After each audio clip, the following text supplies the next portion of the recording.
أعوذ بالله من الشيطان الرجيم بسم الله الرحمن الرحيم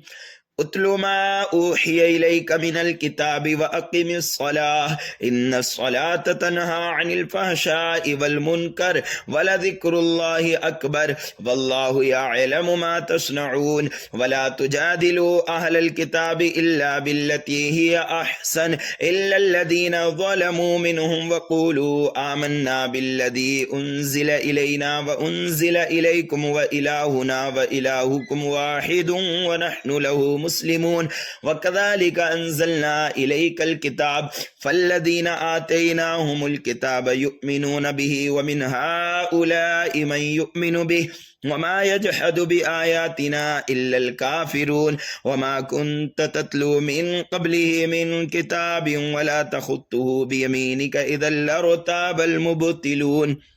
بل هو آيات بينات في صدور الذين أوتوا العلم وما يجحد بآياتنا إلا الظالمون وقالوا لولا أنزل عليه آيات من ربه قل إنما الآيات عند الله وإنما أنا نذير مبين أولم يكفهم أنا أنزلنا عليك الكتاب يتلى عليهم إن في ذلك لرحمة وذكرى لقوم يؤمنون قل كفى بالله بيني وبينكم شهيدا يعلم ما في السماوات والأرض والذين آمنوا بالباطل وكفروا بالله أولئك هم الخاسرون ويستعجلونك بالعذاب ولولا أجل مسمى لجاءهم العذاب وليأتينهم بغتة وهم لا يشعرون يستعجلونك بالعذاب وإن جهنم لمحيطة بالكافرين يوم يغشاهم العذاب من فوقهم ومن تحت أرجلهم ويقول ذوقوا ما كنتم تعملون يا عبادي الذين آمنوا إن أرضي واسعة فإياي فاعبدون كل نفس ذائقة الموت ثم إلينا ترجعون والذين آمنوا وعملوا الصالحات لنبوئنهم من الجنة غرفا تجري من تحتها الأنهار خالدين فيها نعم أجر العاملين الذين صبروا وعلى ربهم يتوكلون وكأي من دابة لا تحمل رزقها الله يرزقها وإياكم وهو السميع العليم ولئن سألتهم من خلق السماوات والأرض وسخر الشمس والقمر ليقولن الله فأنى يؤفكون الله يبسط الرزق لمن يشاء من عباده ويقدر له إن الله بكل شيء عليم ولئن سألتهم من نزل من السماء ماء فأحيا به الأرض من بعد موتها ليقولن الله قل الحمد لله بل أكثرهم لا يعقلون وما هذه الحياة الدنيا إلا لهو ولعب وإن الدار الآخرة لهي الحيوان لو كانوا يعلمون فإذا ركبوا في الفلك دعوا الله مخلصين له الدين فلما نجاهم إلى البر إذا هم يشركون ليكفروا بما آتيناهم وليتمتعوا فسوف يعلمون أولم يروا أنا جعلنا حرما آمنا ويتخطف الناس من حولهم أفبالباطل يؤمنون وبنعمة الله يكفرون ومن أظلم ممن افترى على الله كذبا أو كذب بالحق لما جاءه وليس في جهنم مثوى للكافرين والذين جاهدوا فينا لنهدينهم سبلنا وإن الله لمع المحسنين بسم الله الرحمن الرحيم ألف لام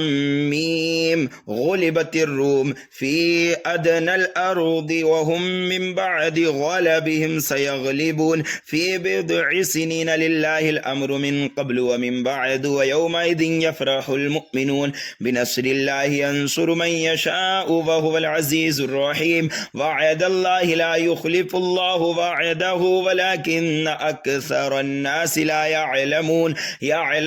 ظاهرا من الحياة الدنيا وهم عن الآخرة هم غافلون أولم يتفكروا في أنفسهم ما خلق الله السماوات والأرض وما بينهما إلا بالحق وأجل مسمى وإن كثيرا من الناس بلقاء ربهم لكافرون أولم يسيروا في الأرض فينظروا كيف كان عاقبة الذين من قبلهم كانوا أشد منهم قوة وأثاروا الأرض وعمروها أكثر مما عمروها وجاءتهم رسلهم بالبينات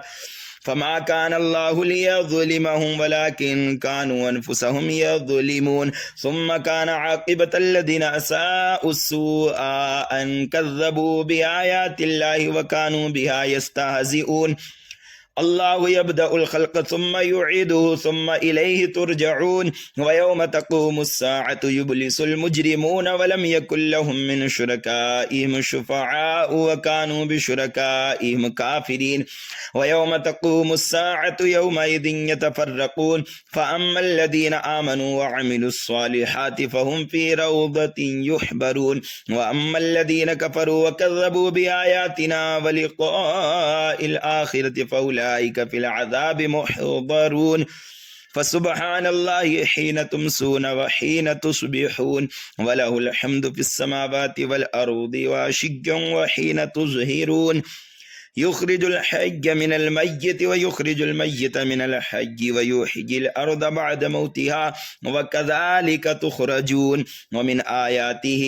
أن خلقكم من تراب ثم إذا أنتم بشر تنتشرون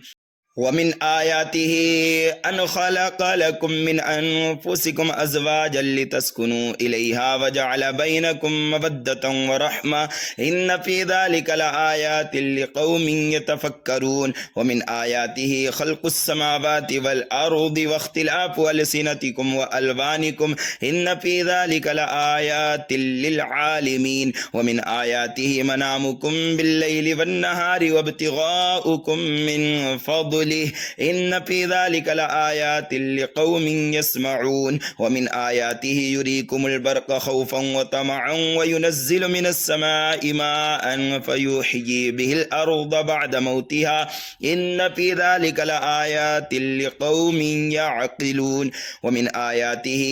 أن تقوم السماء والأرض بأمره ثم إذا دعاكم دعوة من الأرض إذا أنتم تخرجون وله من في السماوات والأرض كل له قانتون وهو الذي يبدأ الخلق ثم يعيده وهو أهون عليه وله المثل الأعلى في السماوات والأرض وهو العزيز الحكيم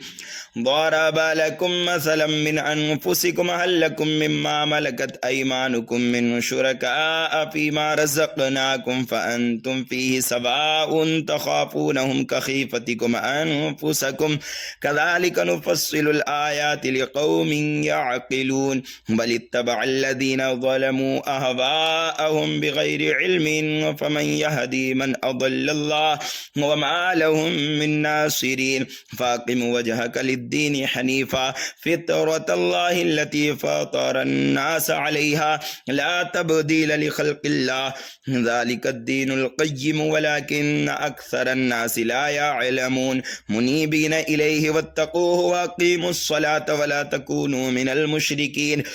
من الذين فرقوا دينهم وكانوا شيعا كل حزب بما لديهم فرحون وإذا مس الناس ضر دعوا ربهم منيبين إليه ثم إذا أذاقهم منه رحمة إذا فريق منهم بربهم يشركون ليكفروا بما آتيناهم فتمتعوا فسوف تعلمون أم أنزلنا عليهم سلطانا فهو يتكلم بما كانوا به يشركون وإذا أذقنا الناس رحمة فرحوا بها وإن تصبهم سيئة بما قدمت أيديهم إذا هم يقنطون أولم يروا أن الله يبسط الرزق لمن يشاء ويقدر إن في ذلك لآيات لقوم يؤمنون فآت ذا القربى حقه والمسكين وابن السبيل ذلك خير للذين يريدون وجه الله وأولئك هم المفلحون وما آتيتم من ربا ليربو في أموال الناس فلا يربو عند الله وما آتيتم من زكاة تريدون وجه الله فأولئك هم المضعفون الله الذي خلقكم ثم رزقكم ثم يميتكم ثم يحييكم هل من شركائكم من يفعل من ذلكم من شيء سبحانه وتعالى عما يشركون ظهر الفساد في البر والبحر بما كسبت أيدي الناس ليذيقهم بعض الذي عملوا لعلهم يرجعون قل سيروا في الأرض فانظروا كيف كان عاقبة الذين من قبل كان أكثرهم مشركين فأقم وجهك للدين القيم من قبل أن يأتي يوم لا مرد له من الله يومئذ يصدعون من كفر فعليه كفره ومن عمل صالحا فلأنفسهم يمهدون ليجزي الذين آمنوا وعملوا الصالحات من فضله إنه لا يحب الكافرين ومن آياته أن يرسل الرياح مبشرات وليذيقكم من رحمته ولتجري الفلك بأمره ولتبتغوا من فضله ولعلكم تشكرون ولقد أرسلنا من قبلك رسلا إلى قومهم فجاءوهم بالبينات فانتقمنا من الذين أجرموا وكان حقا علينا نصر المؤمنين الله الذي يرسل الرياح فتثير سحابا فيبسطه في السماء كيف يشاء ويجعله كسفا فترى الودق يخرج من خلاله فإذا أصاب به من يشاء من عباده إذا هم يستبشرون وإن كانوا من قبل أن ينزل عليهم من قبله لمبلسين فانظر إلى آثار رحمة الله كيف يحيي الأرض بعد موتها إن ذلك لمحيي الموتى وهو على كل شيء قدير ولئن أرسلنا ريحا فرأوه مصفرا لظلوا من بعده يكفرون فإنك لا تسمع الموتى ولا تسمع الصم الدعاء إذا ولوا مدبرين وما أنت بهاد العمي عن ضلالتهم إن تسمع إلا من يؤمن بآياتنا فهم مسلمون الله الذي خلقكم من ضعف ثم جعل من بعد ضعف قوة ثم جعل من بعد قوة ضعفا وشيبة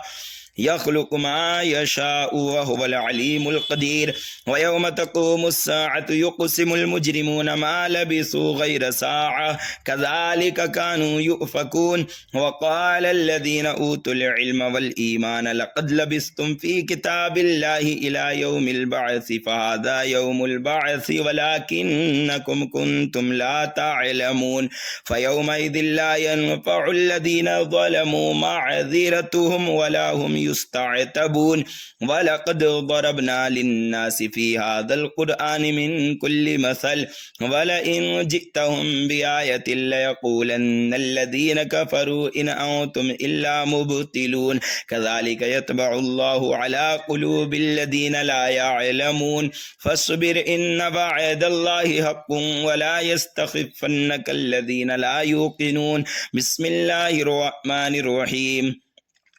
ألف لام ميم تلك آيات الكتاب الحكيم هدى ورحمة للمحسنين الذين يقيمون الصلاة ويؤتون الزكاة وهم بالآخرة هم يوقنون أولئك على هدى من ربهم وأولئك هم المفلحون ومن الناس من يشتري لهو الحديث ليضل عن سبيل الله بغير علم ويتخذها هزوا أولئك لهم عذاب مهين وإذا تتلى عليه آياتنا ولى مستكبرا كأن لم يسمعها كأن في أذنيه وقرا فبشره بعذاب أليم إن الذين آمنوا وعملوا الصالحات لهم جنات النعيم خالدين فيها وعد الله حقا وهو العزيز الحكيم خلق السماوات بغير عمد ترونها وألقى في الأرض الأرض رواسي أن تميد بكم وبث فيها من كل دابة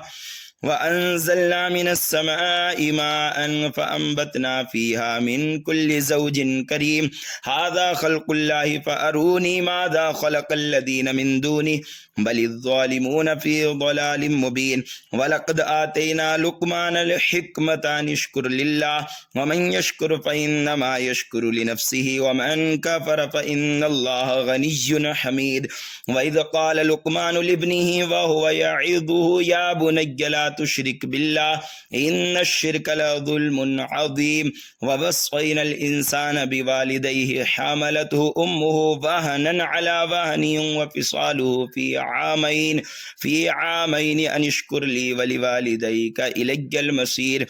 وإن جاهداك على أن تشرك بما ليس لك به علم فلا تطيعهما وصاحبهما في الدنيا معروفا واتبع سبيل من أناب إلي ثم إلي مرجعكم فأنبئكم بما كنتم تعملون يا بني إنها إن تك مثقال حبة من خردل فتكن في صخرة أو في السماوات أو في الأرض يأتي بها الله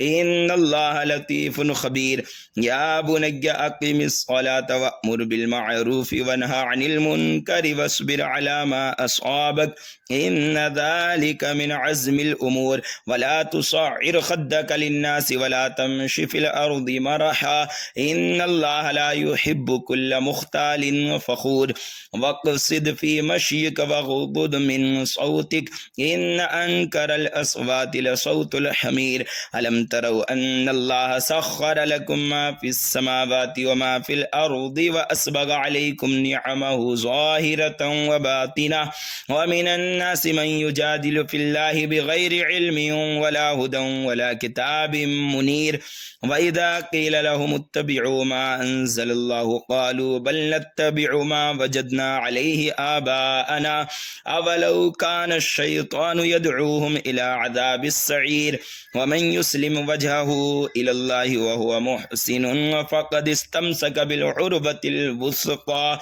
وإلى الله عاقبة الأمور ومن كفر فلا يحزنك كفره إلينا مرجعهم فننبئهم بما عملوا إن الله عليم بذات الصدور نمتعهم قليلا ثم نضطرهم إلى عذاب غليظ ولئن سألتهم من خلق السماوات والأرض ليقولن الله قل الحمد لله بل أكثرهم لا يعلمون لله ما في السماوات والأرض إن الله هو الغني الحميد ولو أن ما في الأرض من شجرة أقلام والبحر يمده من بعده 7 أبحر ما نفدت كلمات الله إن الله عزيز حكيم ما خلقكم ولا بعثكم إلا كنفس واحدة إن الله سميع بصير ألم تر أن الله يولج الليل في النهار ويولج النهار في الليل وسخر الشمس والقمر كل يجري إلى أجل مسمى وأن الله بما تعملون خبير ذلك بأن الله هو الحق وأن ما يدعون من دونه الباطل وأن الله هو العلي الكبير ألم تر أن الفلك تجري في البحر بنعمة الله ليريكم من آياته إن في ذلك لآيات لكل صبار شكور وإذا غشيهم موج كالظلل دعوا الله مخلصين له الدين فلما نجاهم إلى البر فمنهم مقتصد وما يجحد بآياتنا إلا كل ختار كفور يا أيها الناس اتقوا ربكم واخشوا يوما لا يجزي والد عن ولده ولا مولود هو جاز عن والده شيئا إن وعد الله حق فلا تغرنكم الحياة الدنيا ولا يغرنكم بالله الغرور إن الله عنده علم الساعة وينزل الغيث ويعلم ما في الأرحام وما تدري نفس ماذا تكسب غدا وما تدري نفس بأي أرض تموت إن الله عليم خبير. بسم الله الرحمن الرحيم. ألف لام ميم. تنزيل الكتاب لا ريب فيه من رب العالمين. أم يقولون افتراه بل هو الحق من ربك لتنذر قوما ما أتاهم من نذير من قبلك لعلهم يهتدون. الله الذي خلق السماوات والأرض وما بينهما في 6 أيام ثم استوى على العرش ما لكم من دونه من ولي ولا شفيع أفلا تتذكرون. يدبر الأمر من السماء إلى الأرض ثم يعرج إليه في يوم كان مقداره 1000 سنة مما تعدون.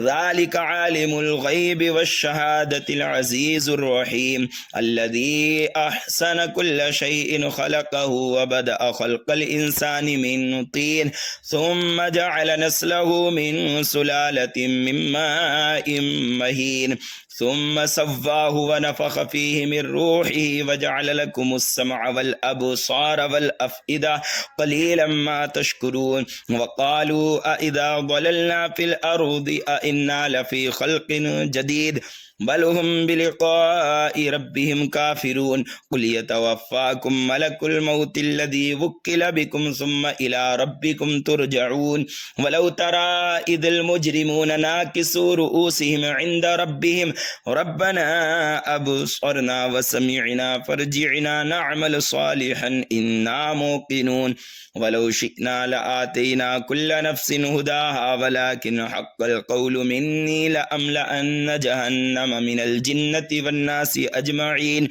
فذوقوا بما نسيتم لقاء يومكم هذا إنا نسيناكم وذوقوا عذاب الخلد بما كنتم تعملون. إنما يؤمن بآياتنا الذين إذا ذكروا بها خروا سجدا وسبحوا بحمد ربهم وهم لا يستكبرون. تتجافى جنوبهم عن المضاجع يدعون ربهم خوفا وطمعا ومما رزقناهم ينفقون. فلا تعلم نفس ما أخفي لهم من قرة أعين جزاء بما كانوا يعملون. أفمن كان مؤمنا كمن كان فاسقا لا يستوون. أما الذين آمنوا وعملوا الصالحات فلهم جنات المأوى نزلا بما كانوا يعملون. وأما الذين فسقوا فمأواهم النار كلما أرادوا أن يخرجوا منها أعيدوا فيها وقيل لهم ذوقوا عذاب النار الذي كنتم به تكذبون. ولنذيقنهم من العذاب الأدنى دون العذاب الأكبر لعلهم يرجعون. ومن أظلم ممن ذكر بآيات ربه ثم أعرض عنها إنا من المجرمين منتقمون. ولقد آتينا موسى الكتاب فلا تكن في مرية من لقائه وجعلناه هدى لبني إسرائيل وجعلنا منهم أئمة يهدون بأمرنا لما صبروا وكانوا بآياتنا يوقنون. إن ربك هو يفصل بينهم يوم القيامة فيما كانوا فيه يختلفون. أولم يهد لهم كما أهلكنا من قبلهم من القرون يمشون في مساكنهم إن في ذلك لآيات أفلا يسمعون. أولم يروا أنا نسوق الماء إلى الأرض الجرز فنخرج به زرعا تأكل منه أنعامهم وأنفسهم أفلا يبصرون. ويقولون متى هذا الفتح إن كنتم صادقين. قل يوم الفتح لا ينفع الذين كفروا إيمانهم ولا هم ينظرون. فأعرض عنهم وانتظر إنهم منتظرون. بسم الله الرحمن الرحيم يا أيها النبي اتق الله ولا تطع الكافرين والمنافقين إن الله كان عليما حكيما واتبع ما يوحى إليك من ربك إن الله كان بما تعملون خبيرا وتوكل على الله وكفى بالله وكيلا ما جعل الله لرجل من قلبين في جوفه وما جعل أزواجكم اللائي تظاهرون منهن أمهاتكم وما جعل أدعياءكم أبناءكم ذلكم قولكم بأفواهكم والله يقول الحق وهو يهدي السبيل ادعوهم لآبائهم هو أقسط عند الله فإن لم تعلموا آباءهم فإخوانكم في الدين ومواليكم وليس عليكم جناح فيما أخطأتم به ولكن ما تعمدت قلوبكم وكان الله غفورا رحيما النبي أولى بالمؤمنين من أنفسهم وأزواجه أمهاتهم وأولو الأرحام بعضهم أولى ببعض في كتاب الله من المؤمنين والمهاجرين إلا أن تفعلوا إلى أوليائكم معروفا كان ذلك في الكتاب مسطورا وإذ أخذنا من النبيين ميثاقهم ومنك ومن نوح وإبراهيم وموسى وعيسى بن مريم وأخذنا منهم ميثاقا غليظا ليسأل الصادقين عن صدقهم وأعد للكافرين عذابا أليما يا أيها الذين آمنوا اذكروا نعمة الله عليكم إذ جاءتكم جنود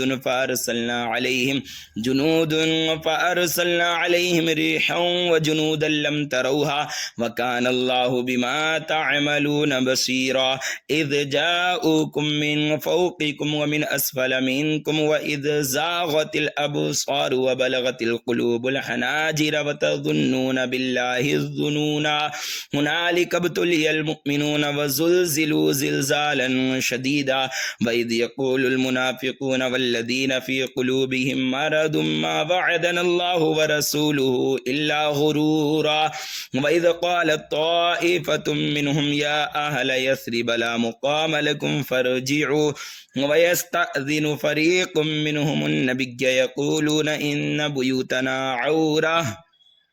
وما هي بعورة إن يريدون إلا فرارا ولو دخلت عليهم من أقطارها ثم سئلوا الفتنة لآتوها وما تلبثوا بها إلا يسيرا ولقد كانوا عاهدوا الله من قبل لا يولون الأدبار وكان عهد الله مسؤولا قل لن ينفعكم الفرار إن فررتم من الموت أو القتل وإذا لا تمتعون إلا قليلا قل من ذا الذي يعصمكم من الله إن أراد بكم سوءا أو أراد بكم رحمة ولا يجدون لهم من دون الله وليا ولا نصيرا قد يعلم الله المعوقين منكم والقائلين لإخوانهم هلم إلينا ولا يأتون البأس إلا قليلا أشحة عليكم فإذا جاء الخوف رأيتهم ينظرون إليك تدور أعينهم كالذي يغشى عليه من الموت فإذا ذهب الخوف سلقوكم بألسنة حداد أشحة على الخير أولئك لم يؤمنوا فأحبط الله أعمالهم وكان ذلك على الله يسيرا يحسبون الأحزاب لم يذهبوا وإن يأتي الأحزاب يبدوا لو أنهم بادون في الأعراب يسألون عن أنبائكم ولو كانوا فيكم ما قاتلوا إلا قليلا لقد كان لكم في رسول الله أسوة حسنة لمن كان يرجو الله واليوم الآخر وذكر الله كثيرا ولما رأى المؤمنون الأحزاب قالوا هذا ما وعدنا الله ورسوله وصدق الله ورسوله وما زادهم إلا إيمانا وتسليما. من المؤمنين رجال صدقوا ما عاهدوا الله عليه فمنهم من قضى نحبه ومنهم من ينتظر وما بدلوا تبديلا ليجزي الله الصادقين بصدقهم ويعذب المنافقين إن شاء أو يتوب عليهم إن الله كان غفورا رحيما. ورد الله الذين كفروا بغيظهم لم ينالوا خيرا وكفى الله المؤمنين القتال وكان الله قويا عزيزا. وأنزل الذين ظاهروهم من أهل الكتاب من صياصيهم وقذف في قلوبهم الرعب فريقا تقتلون وتأسرون فريقا وأورثكم أرضهم وديارهم وأموالهم وأرضا لم تطئوها وكان الله على كل شيء قديرا. يا أيها النبي قل لأزواجك إن كنتن تردن الحياة الدنيا وزينتها فتعالين أمتعكن وأسرحكن سراحا جميلا وإن كنتن تردن الله ورسوله والدار الآخرة فإن الله أعد للمحسنات منكن أجرا عظيما. يا نساء النبي من يأت منكن بفاحشة مبينة يضاعف لها العذاب ضعفين وكان ذلك على الله يسيرا. صدق الله مولانا العظيم.